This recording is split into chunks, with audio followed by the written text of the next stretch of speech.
Well, no, come to think of it, with automobiles going on, I haven't told you my incredible "It's a Small World" story about Black Beauty. My poor beleaguered, you're a grown adult, reasonable, financially responsible adult person with a family, so you can tell me that I'm right. Now, I've mentioned that Black Beauty has, well, it's a little over 303,000 miles on it. And I'd said back in 2019 that when it got to 300,000, because it was like a 298.5 then, I was going to get a new one. It's the last vehicle I'd ever have to buy, right? But then, since then, I average now, Brian, 35 miles a week driving. And it's taken me the last 6 years to get the next 5,000 miles. So I would be fiscally irresponsible if I bought a new vehicle or even a used vehicle at the prices these days, just to drive 35 miles a week, wouldn't I? Ask your question again. I would be fiscally irresponsible to buy a new vehicle just to drive 35 miles a week. Well, it depends on the condition of your car and how easy it's going to be to keep it in shape going forward. Well, the thing is, we don't know about that yet, because here's the thing is that there's cosmetic issues, like the door handle on the inside of the driver's door is broke off. So I got to roll the window down and reach outside to open a door. So people can't escape. Okay, that's one. What else? And the handle on the other side is a little loose too, to be honest with you. And the air conditioning and heat, the fan has been stuck on high for about the past 4 years, but in the wintertime, it doesn't matter. But in summertime, the air conditioning doesn't really cool. So it's just kind of blowing the hot air at you. And there's holes rusted in the bottoms of both of the front driver and passenger doors. And there's a couple of sensors that don't work anymore. And, just a variety of cosmetic issues. But since I only drive, and I've got to drive the 35 miles a week, because within 3 miles of the castle here, you've got the bank, the post office, the dry cleaners, the Paul's Market, the grocery store, the UPS place. Those, and I like it. This weekend, I went over, picked up some furniture for the in-laws. I can stick it right in the back of this giant thing. It's very useful around the area. But I can't see paying tens of thousands of dollars for anything to replace it at this point. So, but as it's gotten hot weather, there's a little bit of an oil leak. And also, it's shuddering a little bit on the acceleration. And there's a matter of this horrible, hot, burnt rubber stench and fucking white smoke coming out from behind the front wheel.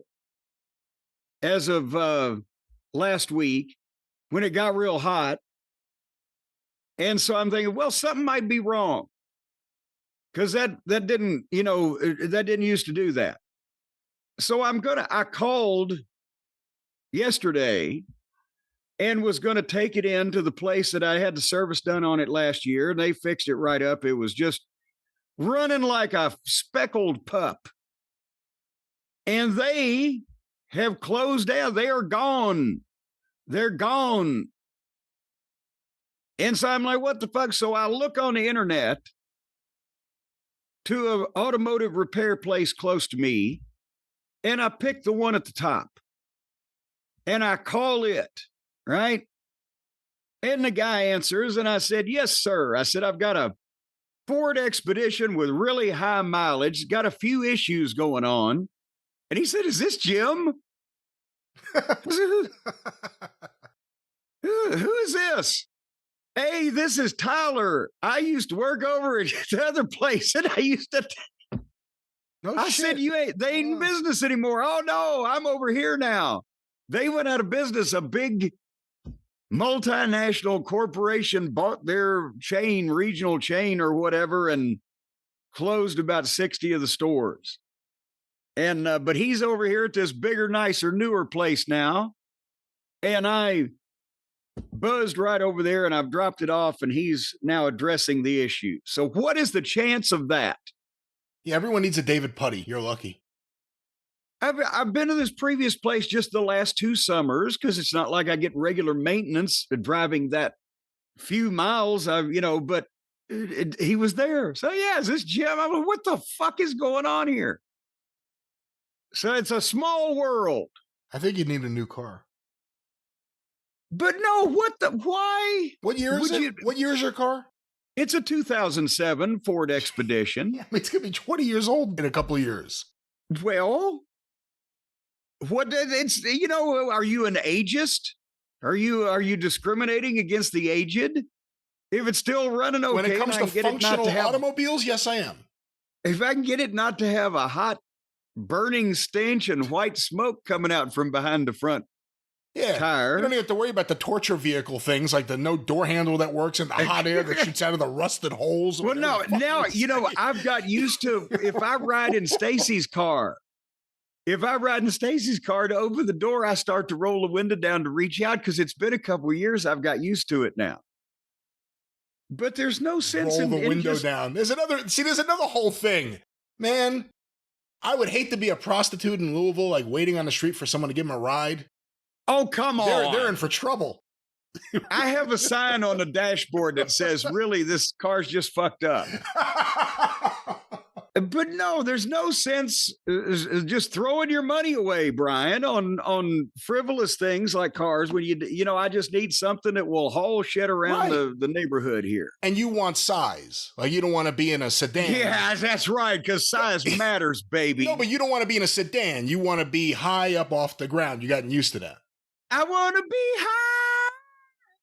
Oh, boy. I want to be free. Because think about this. I've driven 303,400 miles since 2007, all in that vehicle. If I sit in Stacy's car, which is the Jeep thing that's kind of a mini SUV, or God bless America, in a regular car, I feel like a roller skate is sitting underneath me going down the interstate. It's very disconcerting because that's the only vehicle that I've operated for all this time. Had you ever driven a vehicle? Had you ever driven a truck before you had one? Before you had a truck, had you ever driven one? I didn't. Years ago when I was on the road, I didn't like large vehicles because they were so unwieldy. And think about this. You had fewer choices back in the old days. Bubba had one of those Ford Econoline vans. But goddamn, that thing was like driving a refrigerator down the fucking highway, right? If you got up any speed, and it was not in the best repair either. And Bobby had one of those goddamn, in Louisiana in 1984, he had a 76 Lincoln. Those things you used to have to pay 3 parking meters. They were so fucking long. And then you got a pickup truck. A lot of the guys got a customized van. You couldn't take a pickup truck on the road. That was a big vehicle, but there weren't these SUVs that are kind of like the middle ground between light and shadow. So I always just had something that got good gas mileage because I've never owned a vehicle since I've been in the wrestling business that I put under 175,000 miles on. So, but then the guy over in Lexington that was the dealer to the stars over at Paul Miller Ford, Donnie P., he got me to get a Lincoln Navigator. And I liked that you could haul things and it was very comfortable and blah, blah, blah. But it got brain damage. Actually, that is the one vehicle I didn't put 100 and whatever thousand miles on. It got brain damage, and I traded it in and got this one. Its computer brain couldn't function properly, and it was not giving the right signals to the fucking engine. See, that's the other thing. Even if you got a new car, as much as I think once you adapted, you would like modern conveniences, all mod cons. But no, I don't. You would have to adapt to a screen, to everything kind of being smart now in the car, no matter what you got. I think. No, I'm not driving anything smarter than I am. I've driven 1.3 million miles or whatever it was we figured out at one point. successfully so far. I'm not letting the car take over, but no, Stacy's car has a thing where it'll brake if it thinks you haven't broken properly, it'll broke for you. Or swerve or beep or honk or fucking talk to you and says, "Get out of the way, you dumb shit." It honks? I never heard of a car that does that. It does all kinds of shit. It makes me a nervous wreck. No, I'll not be having any of that. I want the car will do what I tell the car to do. I am the pilot. It is my tool. Well, what are you Speaking of tools, how are you? What are you going to do when your plane is decommissioned, Mr. Pilot? Well, that's how I'm going to stay on the ground. You going to get a bicycle? I'm Everything's within 3 miles of your house. You said it. Just get a bicycle with a basket. No, fuck you. What do you think I am, Margaret Hamilton? Goddamn. Plenty of other people ride around on their bicycles with their baskets. I am going